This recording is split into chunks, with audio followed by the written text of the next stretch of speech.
Estate World 2011. The second annual Global Convention for Real Estate Visionaries was held in New Delhi recently. It was a well-attended affair with property brokers and developers coming together on a common platform to analyze the scope and growth in the realty sector, especially in North India.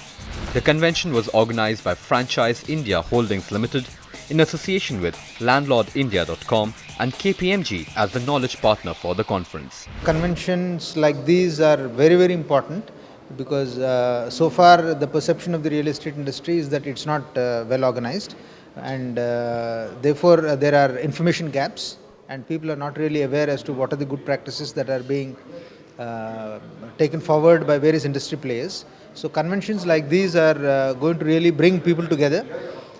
Players in the government, players in the industry, brokers, developers, financiers, they all can come together and they can exchange viewpoints. They can also remove misconceptions and myths, and they can come closer to reality. And this, I'm sure, is going to take a very positive way forward. The whole of the seminar and conference has been very well planned in terms of subjects being defined categorically. It has been very interactive also, and it has been focused on correct subjects at different sessions, which is a very good part, and we should appreciate the organizers for it.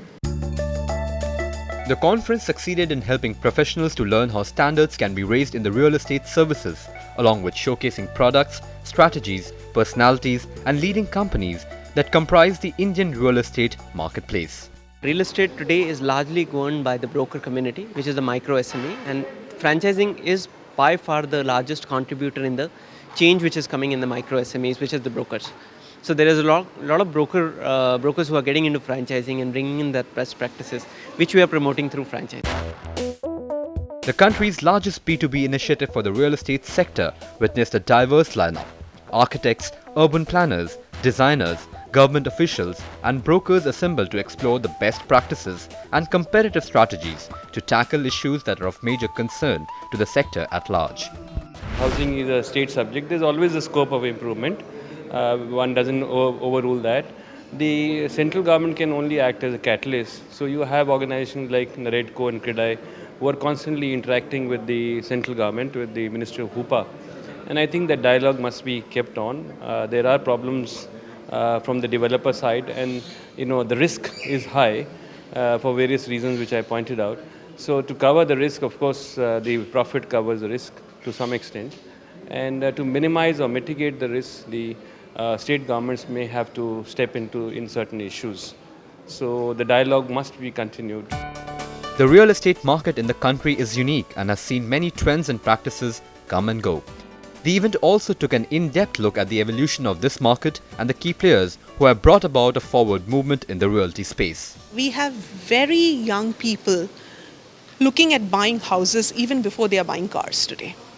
So I think that is a big paradigm shift, from people looking at buying houses when they retire to people looking at buying houses in their, 40s. Okay, now I'm planning my next 20 years, to suddenly youngsters, whatever I can afford at this stage, I'll buy that and I'll keep upgrading myself. So you actually have youngsters, fresh MBAs just started working, EMIs are available, they go ahead and buy a house. So the floor was thrown open to a variety of specialized panel discussions covering a wide range of topics that are of prime interest to the real estate sector.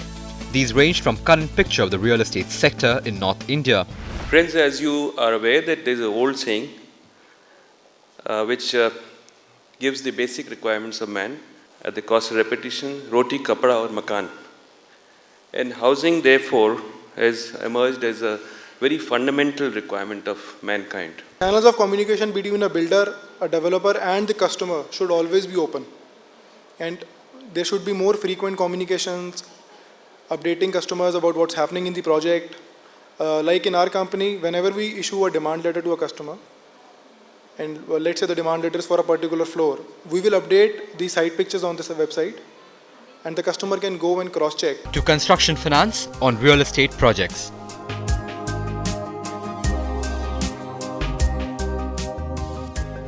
we do asset-based investments, we look at the development partner who we are partnering with, we look at the location of the asset, the depth of the potential buyers of that particular kind of asset in that market, and also the delivery capability, the overall management bandwidth of the partner, and the past track record. So essentially, these are the major factors that play a role.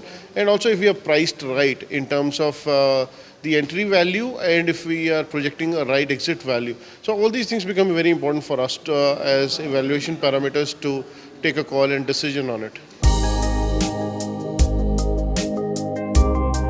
And finally, the impact of taxation and duties on the real estate sector.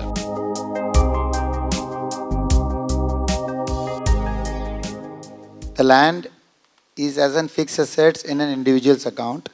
He forms up an LLP and brings the land into the LLP as a current asset at the same book value what it was in his individual accounts. So will the circulate rate be taxed, will be taken into consideration by the tax authority, or will it be taken as the same book value and further in the LLP when the business is done, taxes would be paid?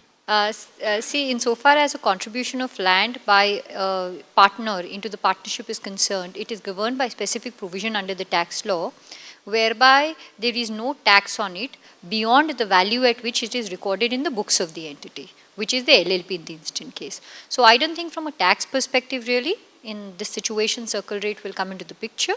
However, from a stamp duty perspective, you may still have a stamp duty levy, given that stamp, when you register that land in the books of the LLP, a stamp duty at that applicable rate would. As part of Estate World 2011, the Franchise India Group also launched its magazine for the real estate sector, called The Estate World.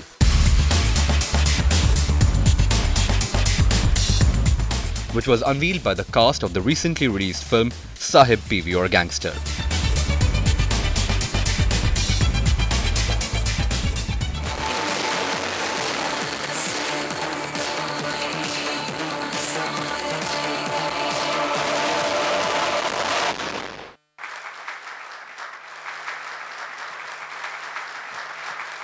Good evening. It gives me immense pleasure to welcome you all to the prestigious Estate World Awards 2011. First award this evening goes to the most innovative broker of the year for Haryana, Punjab and Jammu and Kashmir, Subhash Mangat and Company. Congratulations. Setting the perfect stage for showcasing novel and pioneering initiatives in the real estate sector, the second annual Real Estate Awards 2011 were also organized later in the evening. The next award is for the Best Emerging Budget Housing Developer of the Year for North India, and this award goes to KDPMGI. The purpose of the awards was to recognize and reward the contribution made by real estate brokers, developers and realtors who have played an important role in the breathtaking growth of the real estate sector in India. Entrepreneur of the Year, and it goes to Dr. Anil Sharma, CMD of Amrapali. Congratulations, sir.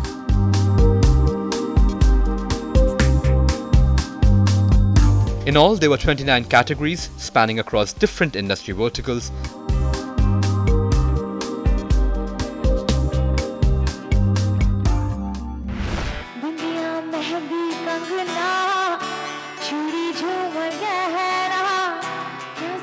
And also a scintillating performance by singer Shibani Kashyap.